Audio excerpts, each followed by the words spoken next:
So as we look at the barriers to communication, what we're looking for is what can you do? Somebody else give me a barrier to communication. Personality conflict. Personality conflict. Okay. So do you see a lot of those? If you have more than two people. Okay. Okay. So. Or more than one person. Okay. So Leonard, what do you do when you encounter personality conflict and you're involved? Well, the people who need to resolve the problem are the two people that have a conflict. Yeah. You don't need to go and get others involved. Okay. They're not having a problem. Two people having conflict. You need to sit down face to face. Right. What are the conflicts? Yeah. What are the real issues? Yeah. So do you practice that yourself? At home a lot. You do? You have a lot of conflict at home? Yeah. That's why I stay at work a lot. Yeah. So how about at work? I feel like I do. You feel like you do? Yeah. I may be deluded, but You're right. See, now that's one of those things that's an individual thing. Is that we can talk about those interpersonal conflicts that go on, and if you have an individual that's not used to sitting down with somebody and working it out, then everybody within their sphere of influence, when the conflict comes up, they don't have a way of fixing it. So then we have victimization and all kinds of things happen. If you have somebody that's good at resolving conflict, they keep it all clean. Whatever is within their sphere of influence. If they got a problem with somebody, they go talk to them. They're straight with them. They clear it up. They work it out. And so now it's an individual thing. How many of you are really good at clearing up conflict?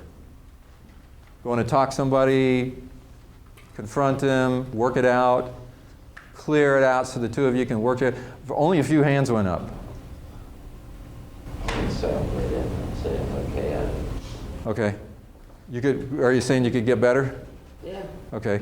Now, I tell you, conflict is a big issue. This is not a conflict management class, but we're going to talk about it some. Conflict management is really important, and it gets down to the individual, because the thing is, if you have a conflict with them and they're being childish, if you have a conflict with them and they're doing all the wrong things, you can complain about them, but you got to own the problem because you're part of it, and you got to figure it out. And you can't rationalize that, well, I've done all that I need to do, it's their move now. And then to continue to have the problem going on, you're part of it, but you're not taking any ownership in it. Give me another problem that's on your list, another barrier to communication. Total lack of communication. Just not enough communication. Okay, so you're saying that people don't get together. Do you have enough meetings? Yeah, I mean, it's not just the meetings, but a lot of times, just with everybody getting busy, different things happening on different projects, and okay. things get overlooked or slip through cracks. Yeah. Yeah. So how do you solve a problem like that? Try to follow up and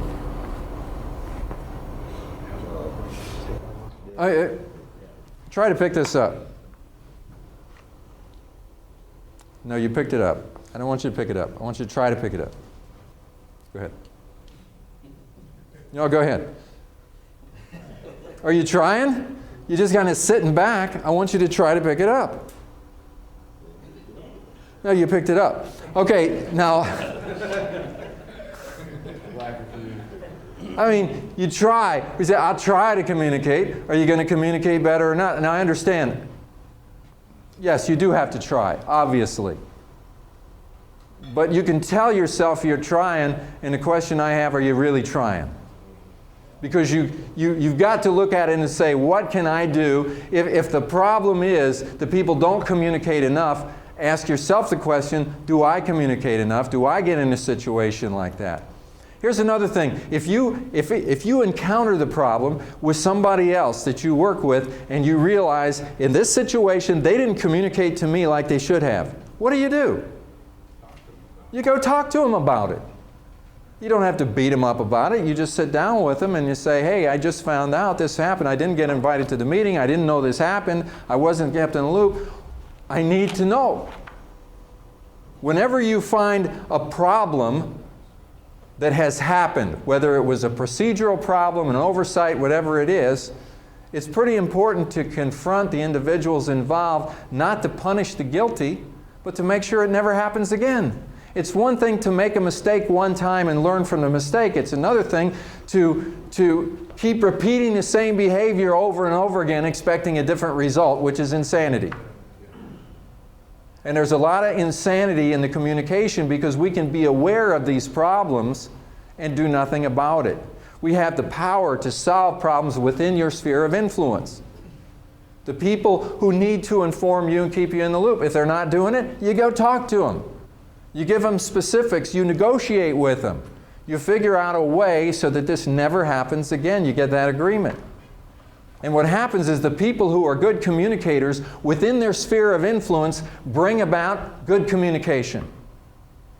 You have a small group of people that you work with, that ought to be a small group of effective communicators. If communication isn't happening well in your group, you have the power to influence it. If you interface with other groups and they're not communicating with you, well, you've got some power. And it's what I said, victimhood takes you away from power. You lose power. Ownership gives you more power.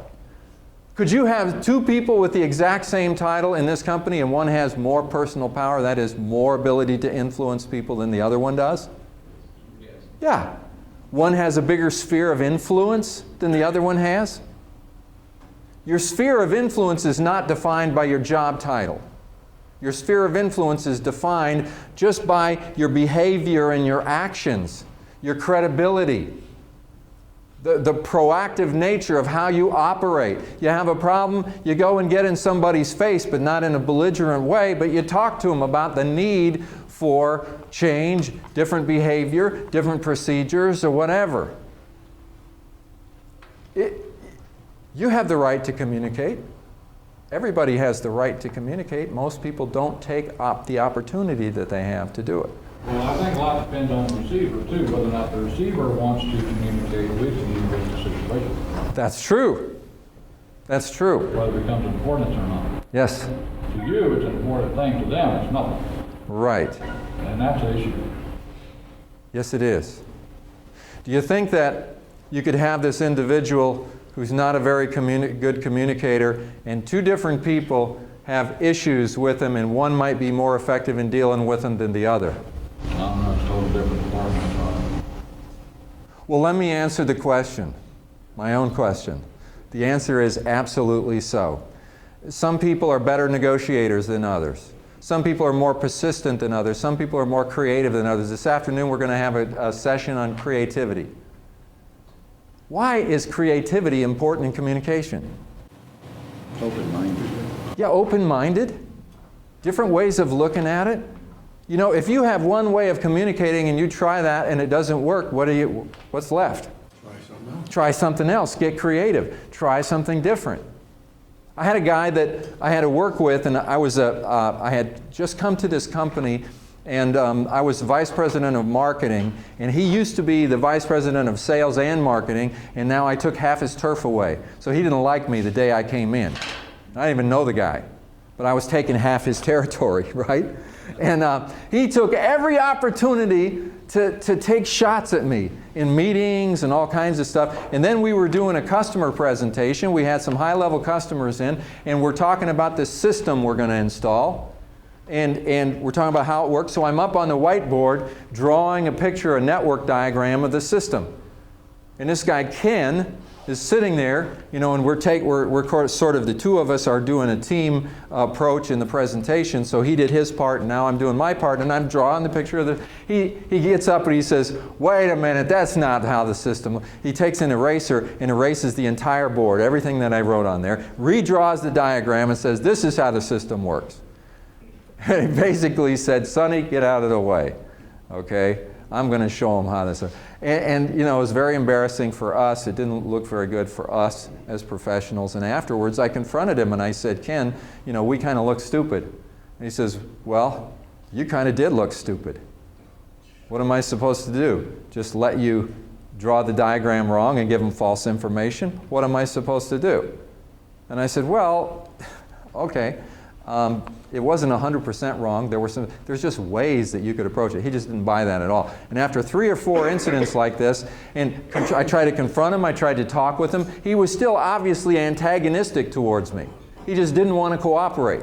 What do you do in a situation like that?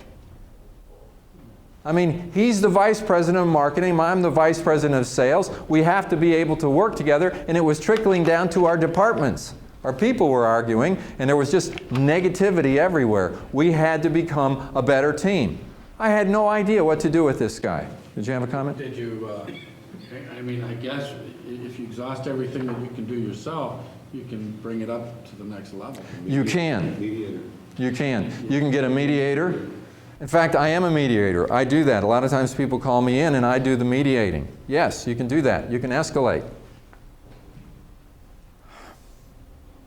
You know, it's really tough to know what to do. I have a person that I'm coaching, and this is a well-known organization, and this individual was having a big problem with another manager, a facilities manager, in the same building.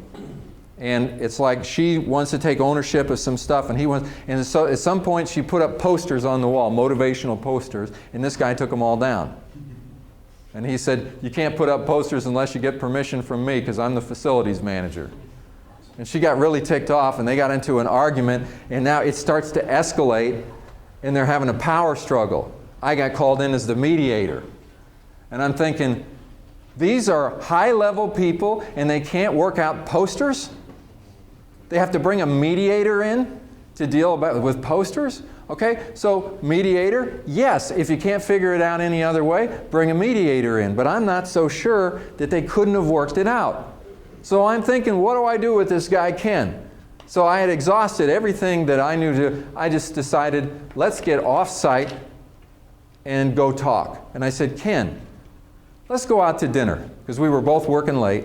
And I said, you know, when we get finished here, why don't we go out to dinner? I just have never really had a chance to get to know you.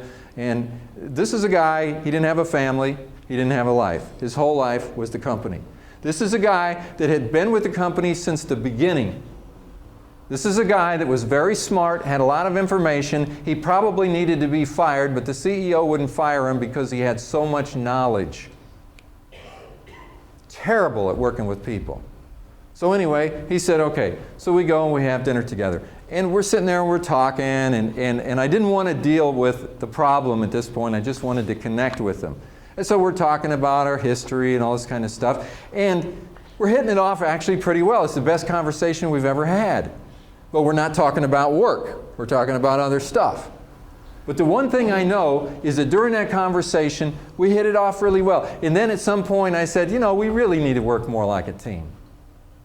And I said, you've been here for a long time. I'm the new guy on the block. I got a lot to learn from you.